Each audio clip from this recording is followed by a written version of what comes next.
Welcome to Ramees cooking tale. இன்னைக்கு நம்ம சூப்பரான முருங்கைக்கீரை சாம்பார் எப்படி பண்ணலான்னு பார்க்க போகிறோம். இதுக்கு தேவையான பொருட்கள் என்னென்னு பார்த்துடலாம். ஒரு கட்டு முருங்கைக்கீரையை நல்லா அலசி எடுத்து வச்சுருக்கேன்.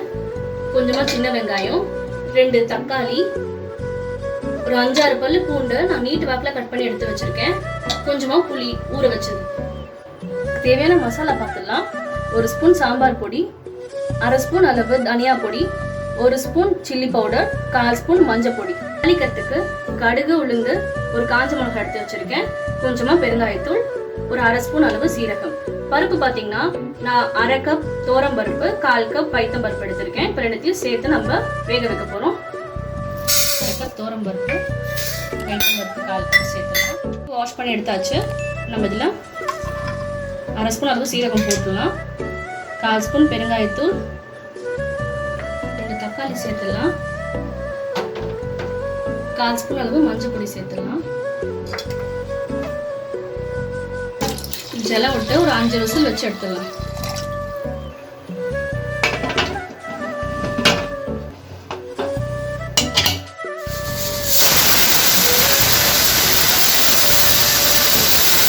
ஒரு பேன்ல 2 ஸ்பூன் அளவு எண்ணெய் எடுத்திருக்கேன். இதை கடுகு, உளுந்து சேர்த்துக்கலாம். கட் பண்ணி வச்சுக்க பூண்டு சேர்த்துக்கலாம்.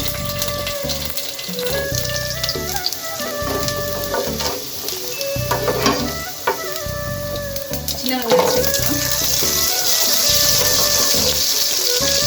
வெங்காயம் ஓரளவு லைட்டாக வதங்கினா போதும்.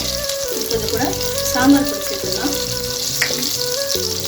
1 ஸ்பூன் அளவு சில்லி பவுடர், 1 ஸ்பூன் அளவு குழம்பு பவுடர்,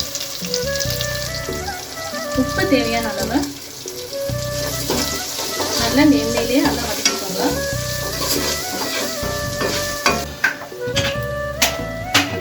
இப்போ நம்ம வேக வச்சு எடுத்து வச்சிருக்க பருப்பு சேர்த்துடலாம்.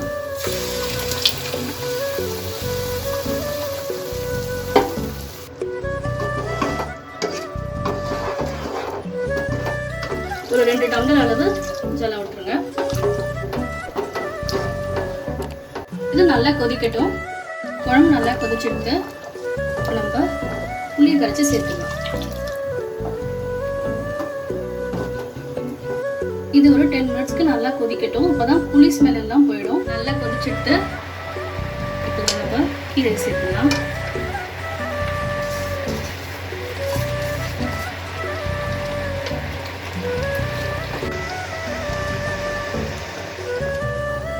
முருங்கைக்கீரை சேர்த்துட்டு ஒரு 2-3 நிமிஷத்துலயும் ஆஃப் பண்ணிடணும், இல்லைன்னா கசந்து போயிடும். இப்போது 2 நிமிஷம் கொதிக்கட்டும். இது நல்லா கொதிச்சுட்டு 2 பிஞ்ச் அளவு பெருங்காய பொடி சேர்த்துடலாம். 1 டீஸ்பூன் அளவு நெய் சேர்த்துட்டு ஆஃப் பண்ணிடுங்க. அவ்வளோதான், முருங்கைக்கீரை சாம்பார் ரெடி ஆயிடுது. முருங்கைக்கீரையில் பார்த்தீங்கன்னா அயன் சத்து ரொம்பவே அதிகமாக இருக்கு. குழந்தைங்க, லேடிஸ்க்கு எல்லாருக்குமே இது ரொம்பவே நல்லது. இதே மாதிரி நீங்கள் வீட்டில் ட்ரை பண்ணி பாருங்கள். தேங்க்யூ ஃபார் வாட்சிங். Please do like, share and subscribe.